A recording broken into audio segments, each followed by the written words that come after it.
আসসালামু আলাইকুম, সবাই কেমন আছেন? অবশ্যই ভালো আছেন। আমরা আল্লাহর রহমতে ভালো আছি। আজকে সকাল সকাল সিজদামণিকে একটু নিয়ে বের হয়েছিলাম, কারণ টুকটাক কিছু কেনা লাগবে এটার জন্য। তো এখানে এসেছিলাম আমাদের মিকি, পুচি আর কুলফির জন্য কিছু কেনাকাটা করব তাই। তো এখানে কিন্তু খুব সুন্দর সুন্দর পাখিও ছিল, কারণ এই দোকানে পাখি বিক্রি করে। আমি এর আগেও এসেছিলাম, তবে তখন আর ভিডিও করিনি। আর এবার ভাবলাম একটু ভিডিও করি, যেহেতু এসেছি, হাতে একটু সময় আছে। আর সিজদামণি মিকির জন্য গলার বেল্ট দেখতেছিল। এর আগে আমি পুচির জন্য একটা বেল্ট নিছি, সিজদামণি তখন মিকির জন্য নিতে চেয়েছিল, কিন্তু তখন আমাদের মিকি অনেক অসুস্থ ছিল। মিকিকে কুকুর কামড় দেওয়ার পর তো মিকি একদম হাঁটতেই পারে নাই সে। তো আমার আম্মুর অনেক অবদান মিকি সুস্থ হওয়ার পেছনে। আম্মু মিকিকে অনেক বেশি ভালোবাসে। আমি এই পর্যন্ত 30টার মতো বিড়াল পালছি, তবে এই 30টার মধ্যে আমার আম্মু সবাইকেই ভালোবাসতো, কিন্তু বেশি পছন্দ করা আম্মু মিকিকে। মিকিকে খুব ভালোবাসে আমার আম্মু। তো এই যে এই দোকানে কিন্তু যে মাছগুলো আছে, একুরিয়াম আছে, তো আমি মাছগুলোর একটু ভিডিও করলাম। আমার আগে বাসায় মাছ ছিল, ছোট্ট একটা একুরিয়াম ছিল, তবে এখন নাই। কোথাও গেলে দেখা যায় কি তখন একটু ঝামেলায় পড়ে যাওয়া লাগে, মাছগুলোকে নিয়ে একটু কষ্টই হয়ে যায়। কোথায় রাখবো, আবার তো নিয়েও যাওয়া যাবে না। তারপর বাসায় বিড়াল ছিল তখন অনেক বেশি, পরে আমি আর পালি না। আর এই মাছগুলো না 2 দিন পর পরই দেখা যায়, কিছুদিন পর পরই মরে যায়, তখন খুব কষ্ট লাগে যখন মরে যায়। আর আমার সিজদামণিও দেখতেছিল, সিজদামণিও আমার মতো, সে মাছ তারপর বিড়াল এগুলো অনেক পছন্দ করে। আর এই দোকানে এমন কিছু নাই যেন না পাওয়া যায়, ক্যাট ফুড থেকে শুরু করে বিড়ালের যাবতীয় সব কিছু পাওয়া যায়। তো আমি এর আগের বার যখন এসেছিলাম, তখন পুচির জন্য বেল্ট নিয়েছিলাম, আর কি জেনে নিয়েছিলাম আসলে আমার সঠিক খেয়াল নাই। আর আজকে অনেক দরকারি কিছু জিনিস নিব, এটার জন্য আসলাম। তো আমার সিজদামণি মিকির জন্য গলার বেল্ট নিবে, আর আমি কুলফির জন্য ফিডার নিব। যেহেতু কুলফির শরীরটা বেশি ভালো না, কারণ কুলফিকে পুচি কিন্তু প্রচুর পরিমাণ কামড় দেয়।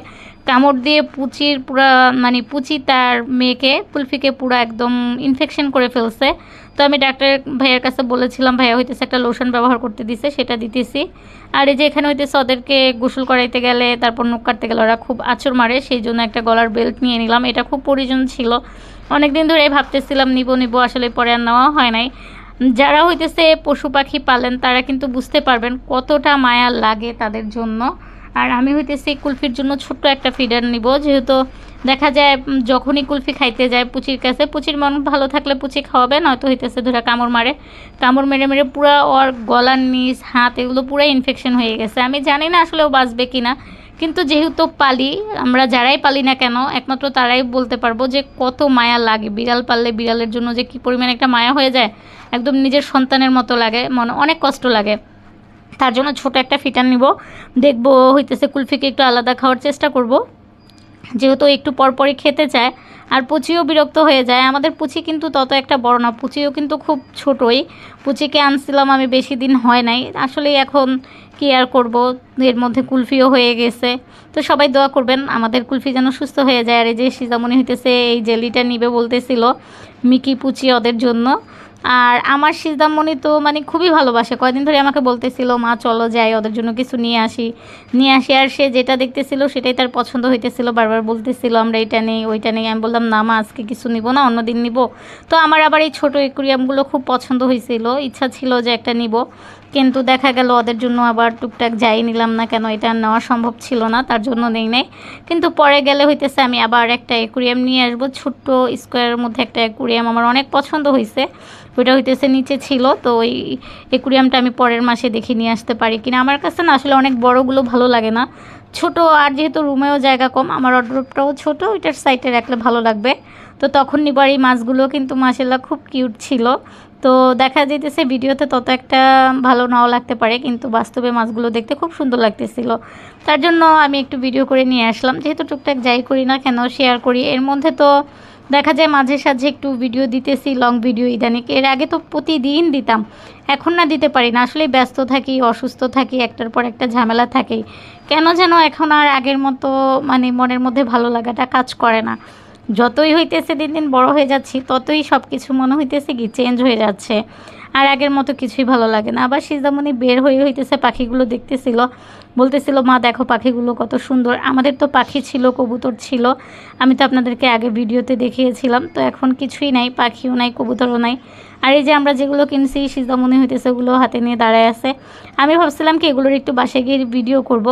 আমি এগুলো বাসায় নিতে দেরি আমার সিজদামণি সব খুলে টুলে রেডি, বলতেছে আর ভিডিও করা লাগবে না। সে কতক্ষণে হইতেছে কুলফিকে খাওয়াবে ওই ফিডার দিয়ে। তবে ফিডার নিয়ে যাওয়ার পর কিন্তু কুলফি ওইটা দিয়ে ওরকম খেতে পারে নাই। আমি কুলফিকে খাওয়াইতে গেছি, দেখছি তারপর মানে কুলফি খায় নাই, কিন্তু কুলফির মা পুচি ও হইতেছে মেয়ের খাবার খেয়ে ফেলছে ফিডার দিয়ে। এটা দেখে সিজদামণি আর আমি অনেক হাসতেছিলাম। আর আসার টাইমে দেখলাম বাদাম, বলতেছিল এগুলো নাকি বরিশালের মিষ্টি বাদাম, ভালো হবে অনেক। পরে আম্মু যেহেতু বাদাম পছন্দ করে, পরে আমি আম্মুর জন্য একটু বাদাম নিতেছিলাম। সিজদামণিকে বললাম তুমি একটু দাঁড়াও, আমি তোমার নানুর জন্য একটু বাদাম নেই, তোমার নানু অনেক খুশি হবে। পরে আম্মুর জন্য একটু বাদাম নেই। জানি না আসলে কতটুকু মিষ্টি হবে, তবে লোকটা বলতেছিল অনেক মিষ্টি হবে। পরে হইতেছে বাদাম নেওয়ার পরে সিজদামণিকে বললাম তুমি কিছু খাও। সিজদামণি বলতেছিল সে খাবে না। পরে তারপর আমি জোর করে সিজদামণিকে একটু সিঙ্গারা কিনে দেই, বললাম তুমি বাসায় গিয়ে সিঙ্গারাগুলো খাও। সিজদামণিও না এখন তত একটা কিছু খেতে চায় না ওরকম, আগেও চাইতো না, কিন্তু এখন যদি বলি তুমি বাইরে একটু কিছু খাও তো ও বলে যে না আমি খাবো না।